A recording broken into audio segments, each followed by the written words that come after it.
আসসালামু আলাইকুম viewers, food and tasty recipe আজকে পর্বে আপনাদের সবাইকে স্বাগতম জানাচ্ছি। আজকে খুব বিশেষ একটি রেসিপি আপনাদের সাথে শেয়ার করতে যাচ্ছি। যারা মশলাযুক্ত খাবার খেতে একদমই পছন্দ করেন না, বিশেষ করে তাদের জন্য আমার এই রেসিপিটি। আজকের রেসিপিটি হলো গরুর মাংসের সাদা ভুনা। চলুন তাহলে দেখে নেই কিভাবে তৈরি করতে হয় ঘরোয়াভাবে গরুর মাংসের সাদা ভুনা।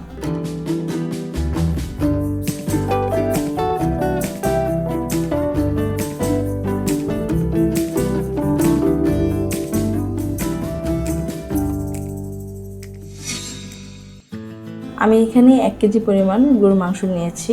এর মধ্যে আমি দিয়ে দিব 1 কাপ পেঁয়াজ কুচি। এবার আমি দিয়ে দিব 2 টেবিল চামচ আদা রসুন বাটা, 3-4টা দারচিনি, 3-4টা এলাচ, 3-4টা লং এবং 3টি তেজপাতা, 1 চা চামচ জিরে গুঁড়ো, 2 চা চামচ লবণ এবং 1/3 কাপ সয়াবিন তেল।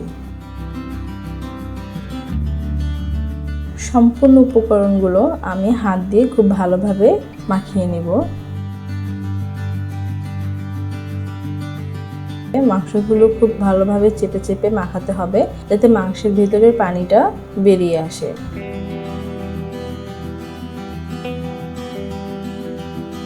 মাংসগুলো খুব ভালোভাবে মাখানো হয়ে গেছে। এখন এটাকে আমরা 30 মিনিট ম্যারিনেটের জন্য রেখে দেব। 30 মিনিট পর আমি সরাসরি প্যানটি চুলায় বসিয়ে দিলাম এবং 10 মিনিট অপেক্ষা করব। 10 মিনিট পর ফিরে এলাম। ঢাকনাটা সরিয়ে মাংসটা আমি একটু ভালোভাবে নেড়েচেড়ে নেব।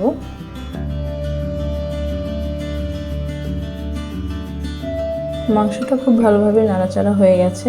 এবার এর মধ্যে আমি দিয়ে দিব 6টি মাঝখানে কেটে নেওয়া কাঁচামরিচ। আমরা একটু ভালোভাবে মাংসটা নেড়ে নেব।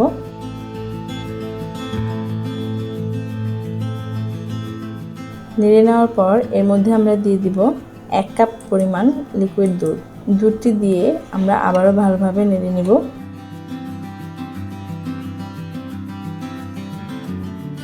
নাড়াচাড়া হয়ে গেলে আমরা এটাকে ঢাকনা দিয়ে ঢেকে দেব যে পর্যন্ত পানিটা শুকিয়ে না আসে।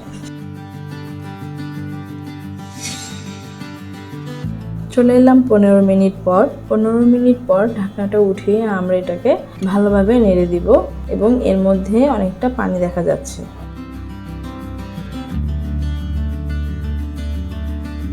খুব ভালোভাবে নেড়েচেড়ে দিয়ে আমরা আবারও এটাকে ঢাকনা দিয়ে ঢেকে দিব। পানিটা শুকিয়ে আসা পর্যন্ত এর মধ্যে খুব ভালোভাবে মাংসটা কষানো হয়ে যাবে। আর 10 মিনিট পর ফিরে এলাম। পানিটা একদম শুকিয়ে গেছে এবং মাংসটাও খুব ভালোভাবে কষানো হয়ে গেছে।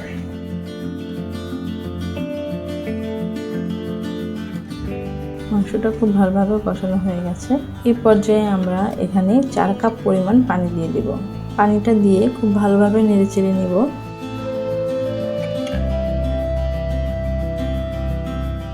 খুব ভালোভাবে নাড়া হয়ে গেলে এটাকে আমরা 20 মিনিটের জন্য ঢেকে রেখে দিব।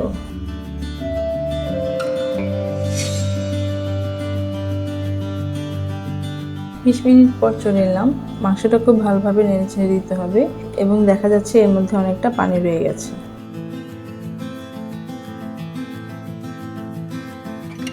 ভালোভাবে নেড়েচেড়ে এটাকে আবারও ঢাকনা দিয়ে ঢেকে দিব আরও 10 মিনিটের জন্য।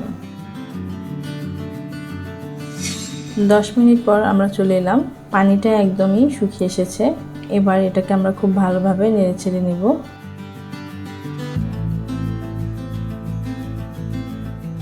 দেখুন এর মধ্যে কোনো পানি নেই। মাংসটা একদম প্রপারলি তৈরি হয়ে গেছে। এবার চলুন চলে যাই পরিবেশনের জন্য। আপনারা দেখে বুঝতে পারছেন মাংসটা অনেকটাই সুস্বাদু মনে হচ্ছে। আমি আপনাদের একটি কাঁটা চামচের সাহায্যে দেখিয়ে দিচ্ছি মাংসটা কতটা ভিতর থেকে সফট হয়ে এসেছে। দেখুন মাংসটা ভিতর থেকে অনেকটাই সফট। আশা করছি আমার আজকের এই রেসিপিটি আপনাদের সবার কাছে ভালো লাগবে, বিশেষ করে যারা মশলাযুক্ত খাবার খেতে একদমই পছন্দ করেন না তাদের জন্য। রেসিপিটি আপনাদের কাছে ভালো লাগলে আমার চ্যানেলটি অবশ্যই সাবস্ক্রাইব করবেন আর অবশ্যই পাশে থাকা বেল আইকনটি চেপে পরবর্তী রেসিপির জন্য অপেক্ষা করবেন। এ পর্যন্ত সবাই ভালো থাকুন, সবার সুস্থতা কামনা করে আজকের জন্য বিদায় নিচ্ছি। আল্লাহ হাফেজ।